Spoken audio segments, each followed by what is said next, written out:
Hello everyone, my name is Moon and welcome back for more Umineko When They Cry, episode number 8. So last time we got I guess a prelude to the new game that we're gonna be playing against Bernkastel. So it's Butler and Beatrice versus Bernkastel, right? So let's see what happens today. The tragedy of the first Twilight was discovered at 6 in the morning on the following day. Goda, who had woken up to get breakfast ready, went to check on the adult siblings who had remained in the dining hall since the previous night because of the family conference. 死体発見時のことを話してくれ。食堂は施錠されていました。 It's a different color though. Yeah, it's not red. Wait. I mean, they did say that no red fruits, right? Or blue fruits. So what is this? 確かに食堂に鍵はついていますが、普段施錠することなどありません。 It's what color is this? Like purple? Yeah. ノックしたのですが、返事はなく。そこに私が来たのです。万一のこともあるから、鍵を開けてみたらと勧めたのです。マスターキーで扉を開けると、中は恐ろしいことに。エヴァ様、秀吉様、ルドルフ様、キリエ様、ローザ様、そして源氏さんの計6人が血まみれになって倒れていたのでございます。それであとは大騒ぎだ。全員が食堂に集まった。思い出したくもありません。それぞれの親の亡骸にすがり泣き叫ぶ子供たち。ひょっとしたら生きているかもと。みんな懸命に揺さぶってたぜ。しかしダメでした。お子様方はそれぞれ自分の親が間違いなく死んでいることを確認なさいました。僕と南條先生は源氏様が死んでいることを確認しました。 So what they're saying is that true or not? むごたらしい殺され方でした。私でなくとも誰も検視は誤りません。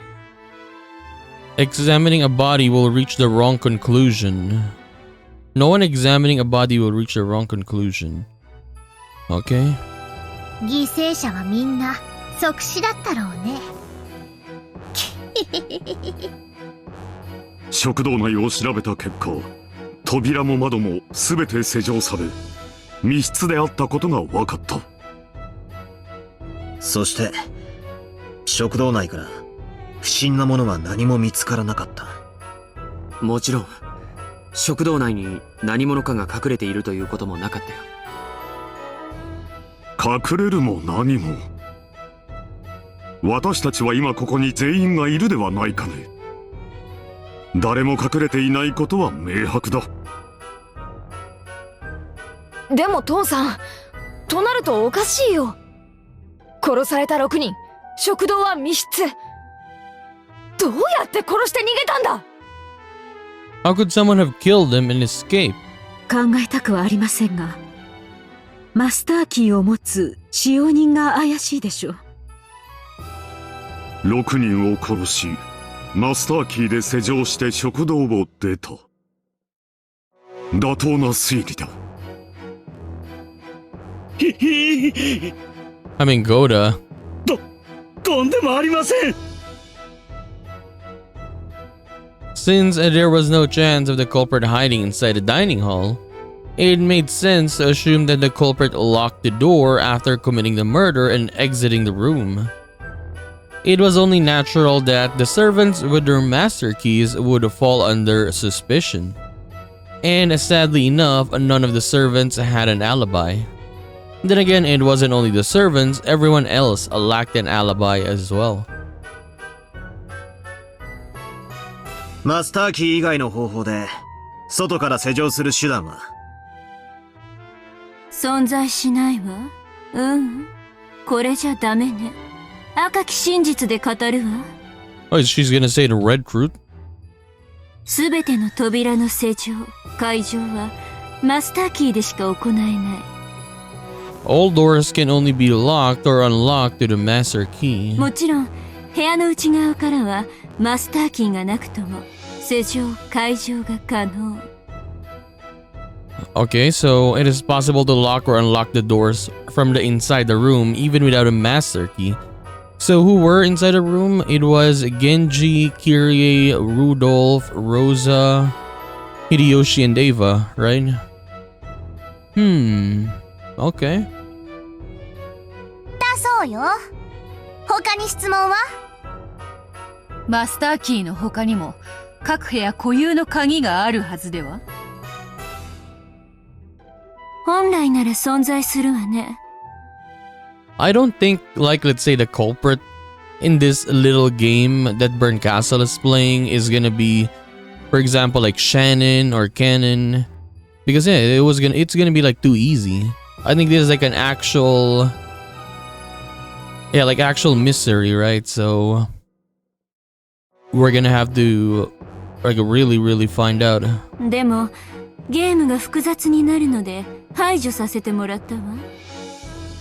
赤き真実、マスターキー以外の鍵は存在しないこととする。 In this game, we'll consider master keys to be the only keys that exist, okay? つまりこのゲームに登場する全ての施錠はマスターキーでしか開け閉めができないってわけか。そうなるわね。実にシンプルなゲームだわ。となれば次はマスターキーの本数と所持者を確定せねばな。マスターキーは合計5本。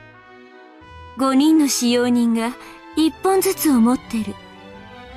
特別な方法で管理されていて、マスターキーは常に身につけられており、奪うことも譲渡することも自分以外の人間が使用することもできない。 Okay. なんだそりゃ。それはもはや鍵ってより指紋認証システムみたいなもんだな。面白い例えよ。つまりこのゲームの世界ではマスターキー云々ではなく、使用人5人にしか開閉はできぬというわけだ。源氏さんのマスターキーを回収しようとしたんだが、どうにもならなくてね。後のトラブルを予防するため、源氏のマスターキーを破壊しておきました。 So Genji's key is gone? I mean, it's not set in red though. This was the crime of the first Twilight. The scene was the locked closed room of the dining hall.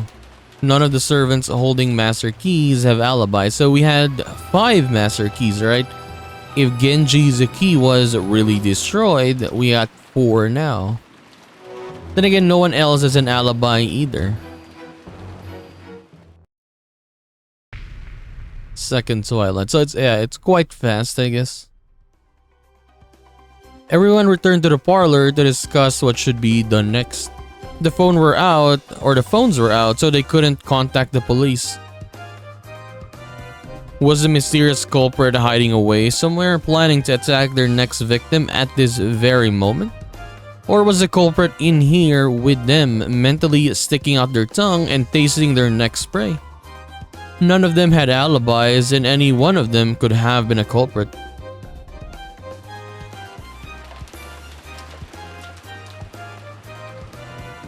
However, the tense feeling didn't last long. By midday, everyone got tired of arguing and they decided to take a break. Kraus and Natsuhi announced that they wanted to talk with each other alone and went up to the second floor. That was the beginning, and after that everyone went their separate ways, and now and then, such as to head to the bathroom or gaze at the endless rain. However, no matter how much time passed, Kraus and Natsuhi were the only ones who didn't return. Calls were sent to both Kraus and Natsuhi's rooms using the extension phone line, but there was no answer. Something might have happened.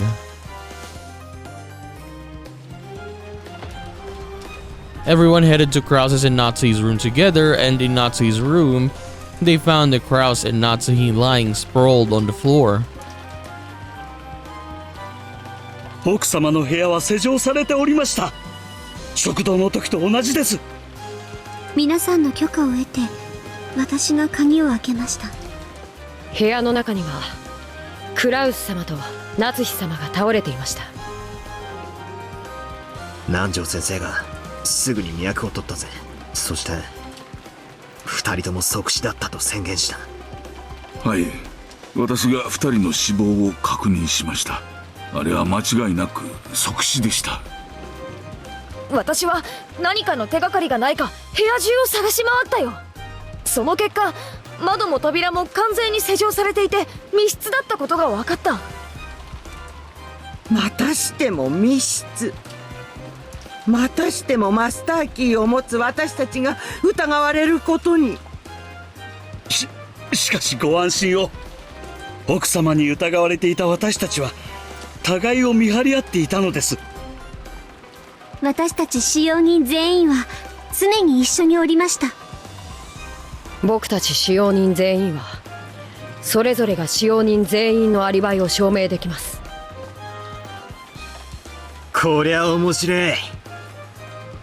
今度はさらに完璧な密室だって言いたいのか。最初の密室には全員にアリバイがなかった。そして今度の密室には全員にアリバイがあることになっている。この世界では使用人たちそのものが生きたマスターキーとなっている。その使用人たちのアリバイが完璧である以上、夏日の部屋の施錠は不可能だぞ。The servants themselves became living master keys. Since those servants have perfect alibis, it was impossible to lock Natsuhi's room. 僕たちは現場を保全することにした。外からガムテープでベタベタと窓や扉を封印したよ。きっとこの部屋に犯人の何かの手がかりが残ってるはず。警察が来るまで絶対誰の出入りもできないようにした。となりゃ食堂も同じだ。俺たちはさらに食堂も同様に封印した。そもそも屋敷自体を保全するべきではということになりましてな。屋敷自体にも封印をし、私たちは全員ゲストハウスへ避難しました。 Okay. 屋敷全体に封印？窓全部をベタベタとか？ I mean, based on the things with what we just saw or reading, I mean, like you cannot really tell right now, like who's the culprit here. はしごをかけて3階の窓までか？ Yeah, we need to like deep dive into this. ゲームが複雑になるので単純化するわ。すべての窓には鉄格子が入っており、窓からの出入りは不可能である。 Okay, so no one can enter the rooms, I guess, through windows because of the bars within them. So the only place that someone can go in is from the door. よって玄関と裏口の2つの扉を封印するだけで屋敷は封印できることにする。なるほどな。そりゃ簡単だ。どう考える？夏日おばさんの部屋にいた2人を殺すこと自体はたやすい。ノックをして開けてもらえばいいだけの話だ。 I guess. しかしその後に施錠ができない。施錠は使用人にしかできないが、使用人全員にはアリバイがあるぞ。使用人全員がグルって可能性さえなけりゃな。俺はそれより第一の番をまだ疑ってるぜ。食堂で死んでいた6人の誰かが生きていて犯行をということか。 I mean, it's possible, I guess. But the problem is, though, they did say that you cannot steal the key, basically, right, of a person. So let's say, I mean, Genji died in the first Twilight. You cannot steal his key, and Natsuhi and Kraus said the key was destroyed.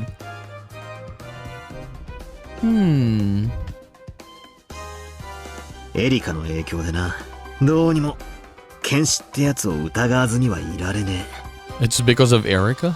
つまり最初の食堂の6人の犠牲者の誰かが生きていたと。 I mean, it could be possible. ああ、そしてその後クラウス夫妻を殺した。そして内側から施錠し、室内に隠れていて木を見て逃げ出したんだ。うん、筋の通った推理であるぞ。赤で語るわ。第一の番の犯人は確実に6人を殺している。The culprit of the first Twilight has definitely killed 6 people. ならばわらわも青き真実で追求しようぞ。 But the thing with her red fruit is she didn't say which 6 people. 密室の正体はこうだ。犯人は内側から施錠し、夏日の部屋内に隠れていたのだ。 Okay. そして一同が退出した後、木を見て脱出した。いいわ。赤で否定する。一同は退出と同時に部屋を封印した。その退出に犯人は加われない。そして夏日の部屋、食堂、屋敷のすべての封印は決して破られることはない。 Oh my god, that is hard. Everything is sealed, everything is dead, everything is this. ってことはつまりベッドの下に隠れて後でこっそり抜け出すというトリックは使えないってことなのね。 True. 面白い。なかなかだぜ、ベルンカステル。どうも。 This was the crime of the second Twilight. The scene was Natsui's room, a locked, closed room. This time, all of the servants with the master keys have alibis. The whole group, realizing the dangers of being inside the mansion, took shelter in the guest house.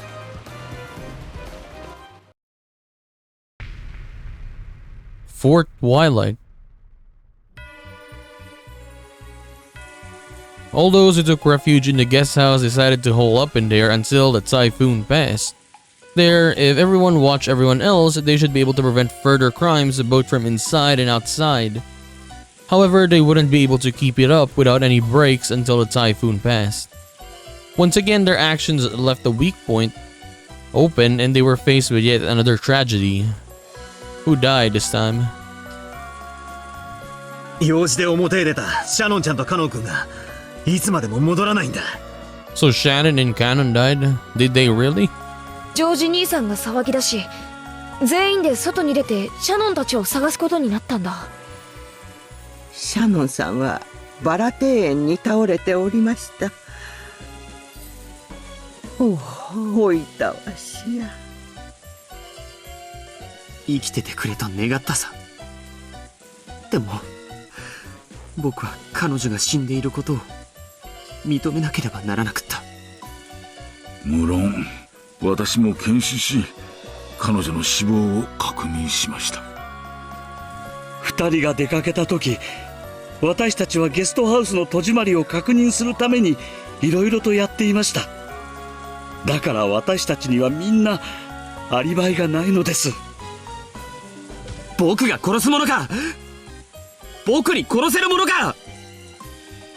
うん、ジョージお兄ちゃんには殺せないね。うん。その後ジョージ兄さんにだけはアリバイがあることが分かったんだ。シャノン殺しに限ってはジョージ兄さんには不可能なんだ。逆に言えばジョージの兄貴以外なら誰にでも殺せたわけだ。犯人に悪用されるのを防ぐため、シャノンさんの持ってたマスターキーはその場で破壊しました。Okay, so we got 3 master シャ keys ノンが left. 殺されると同時にカノンは永遠に行方不明となるわ。以後カノンは殺されたものとして扱う。カノンのマスターキーも破壊されたものとして扱うわ。 So 2 master keys left. Or master key, I mean, sorry. まあ無粋だから割愛するけど、シャノンが死んだんだから、そういうことになるわよね。つまり、When Shannon really dies, of course Canon is non-existent anymore. 死体はなくとも、シャノンとカノンは同時に殺された。という解釈で良いのか？そうなるわ。順調に事件が進んでいくな。This was the crime of the fourth Twilight. The scene was the Rose Garden. There were no locks or doors. It wasn't a closed room, so the master keys were no longer a factor. Then the pace of the crimes began to accelerate.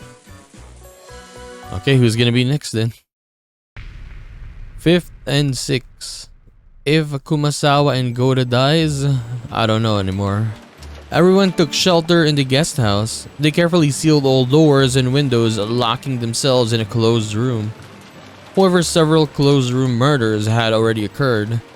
Would locking themselves in a closed room do anything more than invite another tragedy?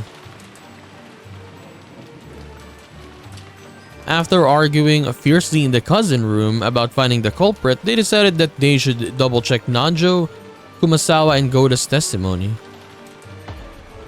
And there, they learned that a tragedy had occurred once more. Okay, so is Nanjo dead? ゴーダさんも熊沢さんもこの傷では即死だったでしょう。 So yeah, basically I was saying Goda and Kumasawa, and then they actually died right now. むごたらしい死に方です。この傷で生きてるわけあるもんか。死んでるよ、郷田さんも熊沢さんも。戸締まり確認とか見回りとかいろいろやってたからな。今回もまた俺たちには全員アリバイがない。そんなことはないよ。見てごらん。あんな殺し方をしたら絶対に犯人は返り血を浴びるはずなんだ。でもいとこ全員も、そして南條先生も返り血は浴びてないね。私たち全員は、つまりいとこ4人と南條先生には郷田さんと熊沢さんは殺せない。となれば犯人は俺たち以外の誰かであることは明白だ。何者かの侵入を疑って調べたけれど、ゲストハウスの戸締まりは完璧だったよ。犯人はやはりマスターキーを持っているのかもしれません。それはありえねえぜ。マスターキーはもうここで死んでる2人の2本以外存在しない。現存する2本のマスターキーがこうしてゲストハウス内に残っている以上、ゲストハウスは完璧な密室なんだ。完璧でないから人が死んだんだけどね。This was the crime of the 5th and 6th Twilights. The scene was the closed room known as the guest house. Goda and Kumasawa's master keys were also destroyed, meaning that all the master keys have now been lost. Now, no one can break into this closed room guest house. At least, that should have been the case. 7th Twilight now. Okay, so what happens? This time, Dr. Nanjo was killed.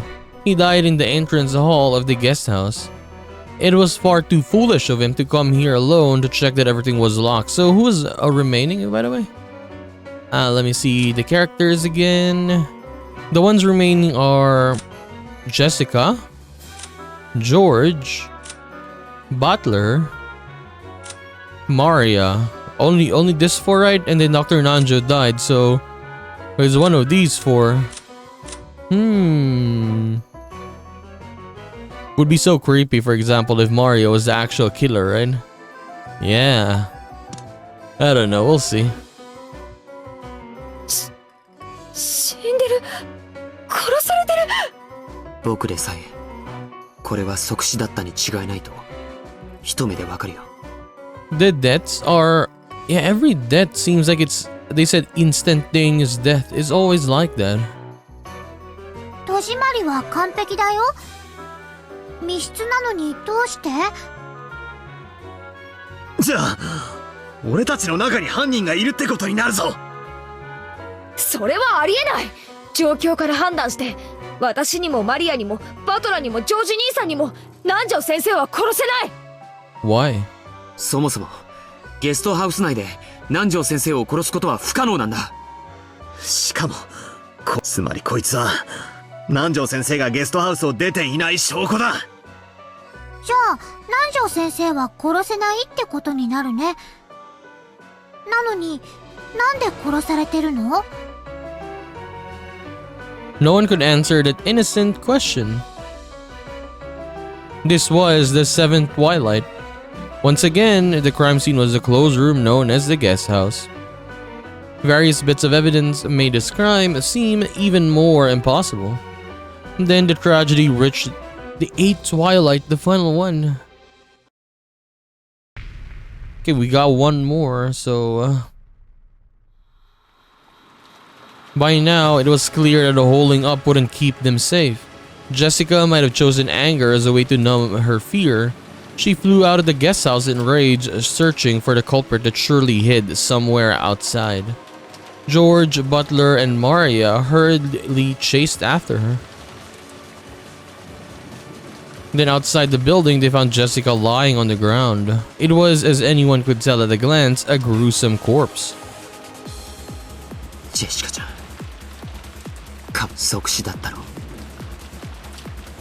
Everyone is dying instantly, so what is the meaning of this? They got shot? Probably, right? Because hey, it's instant death if you get shot in the head, and then you're dead instantly, right? Or maybe you gotten stabbed in the head. Yeah, that's possible as well. But if you stab someone, you're gonna have maybe blood on you though, so maybe they got shot? これで生きているわけがないもんね。 But then again, if you fire a weapon, for example, like for Nanjo, they would hear if someone fired a weapon. I don't know. 俺たちは3人でずっと一緒だった。俺もジョージの兄貴もマリアもジェシカは殺せねえぞ。うん、私たち3人にジェシカは殺せない。マリアちゃんが人なんか殺すもんか。マリアちゃんには誰も殺せないよ。ありがとう。 I mean, how are you sure? ジョージお兄ちゃんだって大人は殺せないよ。子供は殺せるけれど。 George Onichan couldn't kill an adult. He could kill a kid though. Ooh. ああ、何がなんだかさっぱりわからねえぜ。一体何がどうなってやがるんだ。 This was the eighth Twilight. Honestly, I should have been keeping up on who's saying this purple words. Yeah, I should have kept up though, because yeah, Maria said something, George said something. Butler, I don't even remember if he said anything purple. With a purple word, I mean. The crime scene was outside. However, the three who chased after Jessica have alibis. George, Butler, and Maria couldn't have killed Jessica. So is there really someone hiding on this island apart from the Oshinomiya family?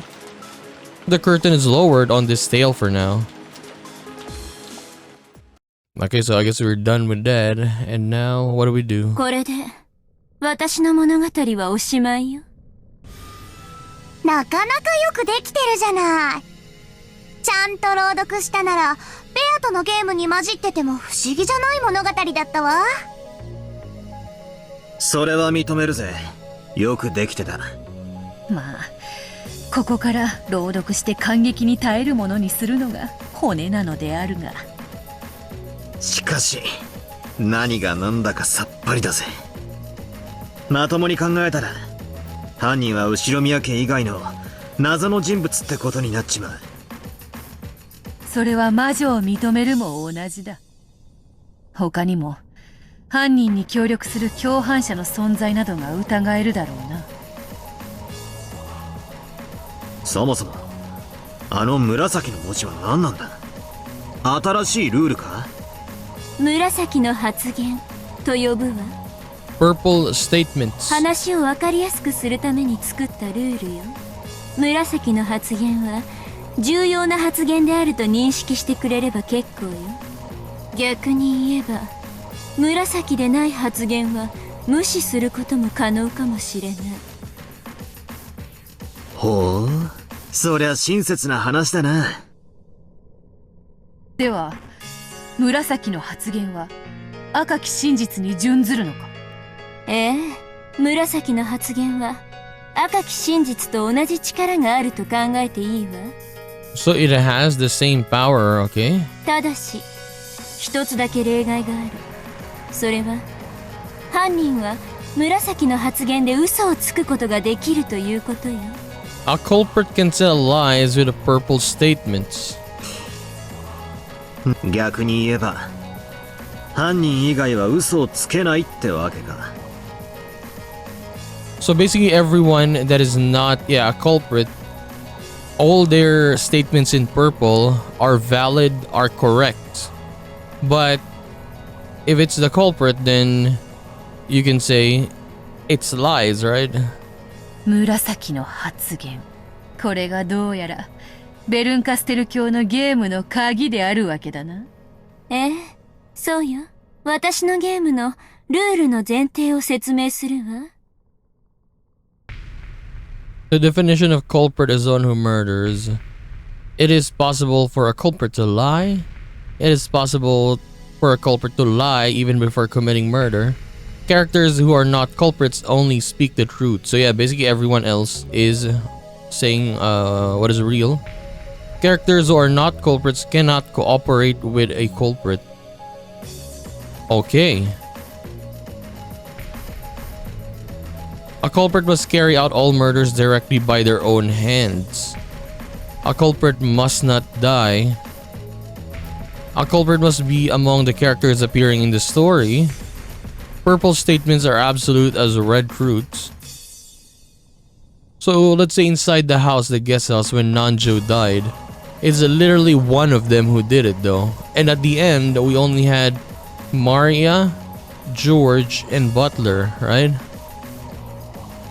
Unless maybe someone faked their deaths, I guess, but I don't know. However, a culprit can lie with purple statements. 以上よ。犯人の定義は殺人者であるか。もっともな話だぜ。犯人は嘘をつく可能性がある。これももっともな話であるぞ。犯人は殺人以前にも嘘をつける。そりゃそうだろうな。犯人でない人物は真実のみを語る。ありがたい話であるな。犯人でない人物は犯人に協力しないですって？これはつまり口裏を合わせる共犯者がいないということか。やられたな。犯人をかばってアリバイを捏造している奴がいると疑ってたんだが。おあいにくね。犯人は全ての殺人を自らの手で直接行う。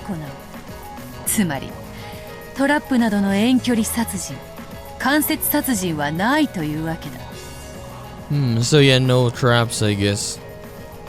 If someone did it, for example, they had to shoot someone, they had to stab someone, like it's directly, yeah. 犯人が死ぬことはない。つまり殺害後密室を構築して自殺ってことはないってわけか。それはつまり死者は犯人ではないってことにもなるわね。それは地味に重要な情報であるぞ。A simple yet vital piece of information. 犯人は登場人物の中にいる。未知の人物が島に紛れ込んでってのはなしってわけだ。登場人物は金蔵を除いたいつものお約束の17人よ。それ以外は登場しないし関係もない。紫の発言は赤き真実と同じ価値がある。ただし犯人のみ紫の発言で嘘がつける。これが厄介であるな。ゲームの肝ってところだろうぜ。それでゲームの前提とやらは終わりか。最後に付け加えるとしたら朗読者は嘘をつかないというくらいかしら。つまりセリフでないとがき部分に嘘は存在しないということよ。 There are no lies in the non-dialogue narrative text. Okay. やってもよかったけれど、ゲームが複雑になってめんどくさいし。魔女の特権を自ら手放すとは大した余裕であるな。So basically it's just a very straightforward mystery here. それでも勝てるつもりなんだろうぜ。私からは以上で全てよ。これ以上は何の質問もヒントも出すつもりはないわ。立ち会い人として最後に改めて宣言するわ。以上の情報で犯人が特定できることを保証する。よし、了解した。腕が鳴るぞ。そなたと共にまた同じミステリーに挑めるとはな。ああ、楽しませてもらおうぜ。This is a real game between you and me. I recommend finding some paper and something to write with. That is, if you really intend to fight me. If you do get completely stuck, maybe you should listen in on Butler and Beato's reasoning. Well, we'll have those be hints for when you get absolutely stumped and can't move forward. What? Still, I'd rather fight you one-on-one. If you plan to enjoy our little duel, then try defeating me by your own power alone without relying on hints. I'm gonna rely on hints, yeah. Okay, let's enjoy ourselves, shall we? Enjoy this game that I've created just for you.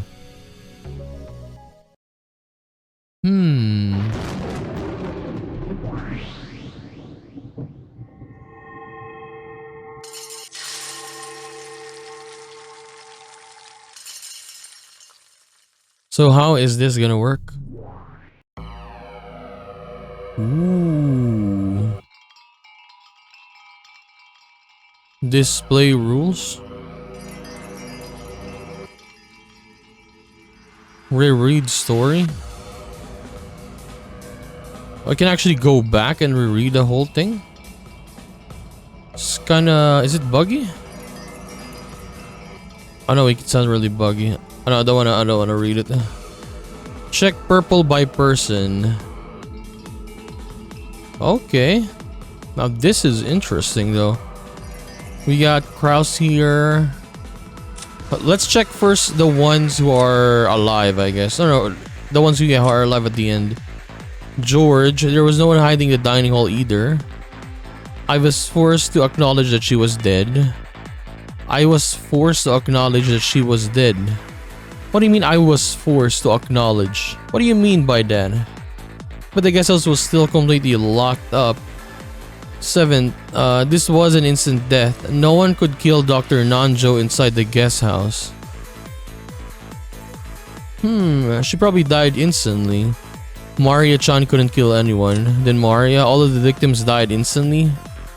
First Twilight. We put duct tape all over the outside of the doors and the windows, sealing them.